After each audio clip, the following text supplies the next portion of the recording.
Hello and welcome to this episode of Focus On. I am Zanella Morrison.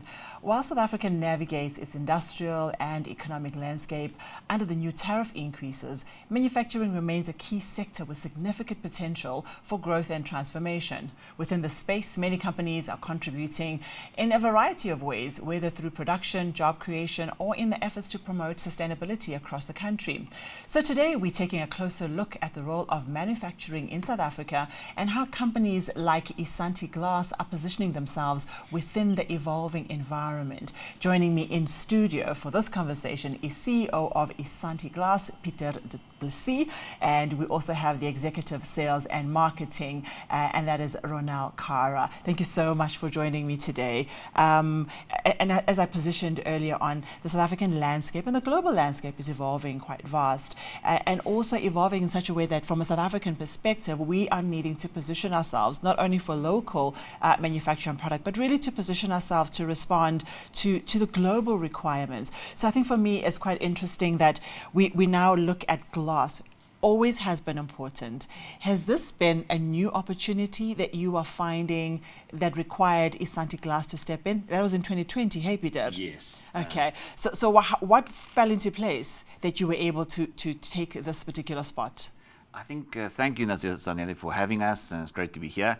iSanti came to life in 2020, right in the middle of a global pandemic, so challenging times. And this year we celebrated 5 years, which is a great, an amazing, significant milestone for us. This celebration is about our people, the resilience, the strength we've shown, and this place in the market has really been for a black-owned, local, proudly South African company to get involved in packaging and glass packaging. And we feel the importance of that in the future is really going to underline where we go in terms of sustainability, consumer health, all of those important things. And that's where we see iSanti playing a significant role. And being an avid viewer of everything that happens in our country, I walk into shops, into restaurants, and I'm seeing glass play a very interesting role, especially amongst SMEs. So Ronald, what is the target market that from a sales perspective and a marketing perspective you know is waiting for you? Glass is one of the most honest packaging materials we have. We have a footprint in the food and beverage market and not in the cosmetic space or the building space as well. So from a consumer footprint, we are targeting the food and beverage industry. And iSanti is well positioned to grow with the food and the beverage industry as well. And what kind of sort of products are you seeing pick up quite a lot of speed and you responding to them easily? Because you've got a number of production lines. Yes. And some are probably much more enticing to the market at this point. We're definitely seeing some stable growth in, or some stability in the alcohol sector, but definitely the premium sector is definitely growing with the advent of homemade gins and those kinds of products. Food is definitely still a strong category, and I think it talks to glass being an inert, packaging medium where there's no chemical leaching of the product with the glass itself. So I think in the food space, we're definitely going to continue to see some stable growth in that. And I was going to say it myself before you said it, but I thought it better comes from you because I have seen amazing glasses being created for different beverages, especially for those who are brewing special brands. But I'm loving the leaning as well into we have to replace it in the home space for sustainability of our planet. But what is the strategy to make it accessible? What is the strategy to make it that which we all aspire to have? Because it's been years of trying to see glass make inroads and plastic remaining strong. How are we going to break through that barrier? I think the first starting point is just to if we look back, Zanella, at when we were young, we found glass in our homes everywhere. We had milk in glass, we had returnable glass that we used to take bottles back. And in a way, we sort of lost track of that in recent times. I think the plastic industry, especially in food and beverages, has made a huge inroads in terms of the role glass used to play. So as a starting point, I think as iSanti, we're there to remind people of where glass comes from and the importance of glass. I think in our homes and in our lives. And that's, I think, is how we're going to sort of start with the initial sort of change in the consumer's mind to see glass for what it actually was, and it's always been. In a way, we need to bring that message front of mind to people. Yeah, I mean, thanks for reminding everybody that I do come from that era of returning glass and using glass in milk. But I absolutely agree. I saw a bottle of Coke and I thought, where's this bottle going? Because I can see paper being repurposed in the environment. We've got people that collect that. But that whole recycling, is the industry highlighting this? Is the industry looking at you as a business?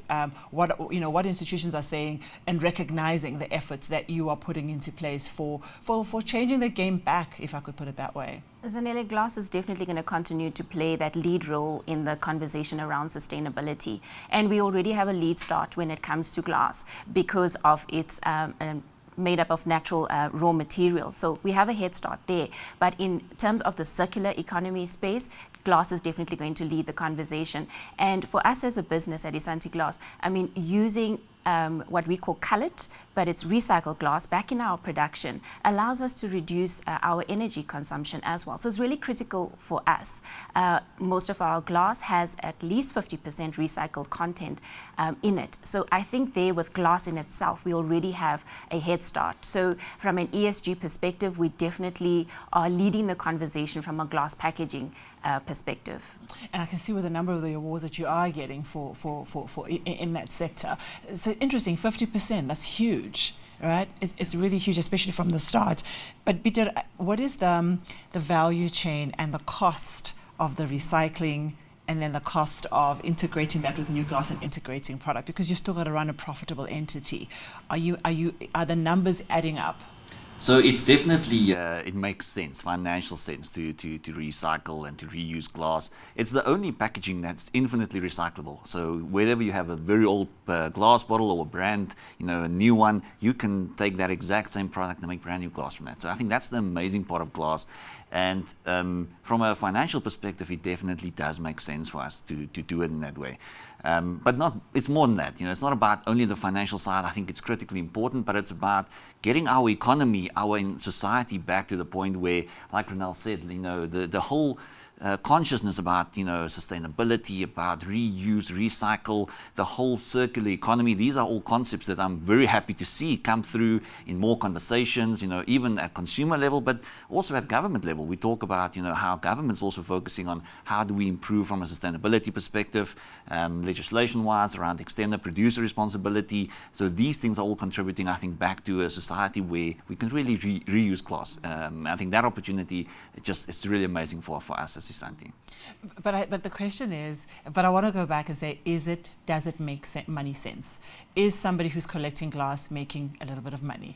Is the business making a little bit of money? That's the point I wanted to lean on to from what Peter was saying. When you talk about the ESG, on the social impact side, we have just had a campaign with the schools in our area, and we wanted to teach them about recycling as a way to fund what they need for the school without the reliance on government funding only. So you send your glass to iSanti via an aggregator and you receive money for that. So it makes sense to the recyclers to collect glass. And we are definitely supporting waste pickers and aggregators with PPE so that it becomes safer for you to collect glass and the like. We do understand that it's heavier than other packaging mediums, but we are making it, we do have initiatives that focus on making glass, the preferred packaging medium for recycling as well. So from a social impact, it definitely has the power to drive change. And I think what's so fascinating is that we have this huge, massive amounts of youth coming into the market. But if I see the waste pickers, these are not young people. Well, technically they're in their 30s and their 40s and their 50s. So there are a lot of people that are making a living from waste. Do you see us as an opportunity in South Africa? I mean, how vast is this opportunity? Are there enough players that are enabling people through waste? Recreation, or do you still see it as a massive opportunity?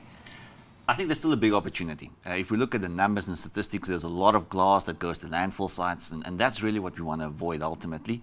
So we see the opportunity to be big, and I think in support of what Ronel's also said, if we look at our own sort of supplier development initiatives and how we sort of investing and growing small suppliers to scale, to grow their business from a recycling perspective and glass specifically, we see that growth, we see the opportunity, and excited to see the impact it can make. And that's why we've also reached out to schools and the likes to see how do we get more people aware, even at a young age, around the opportunities that are there. So definitely, I think from the statistics, we look at more than 40% of all glass that goes into the market doesn't come back to the recycling from a recycling perspective. So about 40%, which is almost half of it, it ends up in landfill and unused and really a missed opportunity, I think, both from us as a manufacturing perspective, but also in terms of economic opportunity from a recycling perspective. So paint the picture for us of this growth cycle. What are the numbers from when you started in 2020? I mean, it's only 5 years. I looked and I thought, 5 years is little. But when I see the amount of employees you have, the amount of glass, how fast was that growth? Rona? I think, considering the demand for glass in the market right now, we're not growing at the pace that we would absolutely love to grow at. There's definitely opportunity in future where consumer spending is really, or consumer disposable income is really under pressure right now. And I think once we have some breathing space in that area, we're definitely going to see an uptake on what we can do from a capacity perspective as well. Yeah. So I have to ask you one more question before we finish. So I've been doing the Take a Girl Child to Work interviews for years, and every time I say, what about the boy, right? And of course, it does not go down well. But I see that you finally dived in and you're doing a Take a Boy Child to Work. Absolutely. How did that happen? It is our second year. 2024 was our inaugural Take a Boy Child to Work. And I think with our own drive internally around diversity and inclusion, it's really not leaving any gender behind. And this is why we wanted to find the balance through our corporate social investments and work with the communities around us to drive. Let's have conversations with boys as well. We know that men are facing more challenges, or at least speaking about more challenges that they are having right now. So we wanted to foster those conversations at an early age. So we're really proud of the opportunity to work with the schools and the boys. And I mean, Peter does take front stage to talk to the boys around some of the issues, that men are facing today. Ronel, thank you so much. I've got to stop it there, but I think there's going to be lots of conversations we're going to have. And thank you for further down my own career, I get to talk about the boy child, and maybe that's going to be a conversation for next time. Peter, I'd like to find out what your role was in that, but you might not want to tell it to us on air. Ronel, thank you so much. And to you for listening, thank you so much. That's all the time we have for this Focus On. I want to thank my guests. That's the CEO of iSanti Glass, Peter du Plessis, and the executive of Sales and Marketing, Ronel Kara. From me, Zanele Morrison, it's thank you for watching, and it's goodbye for now.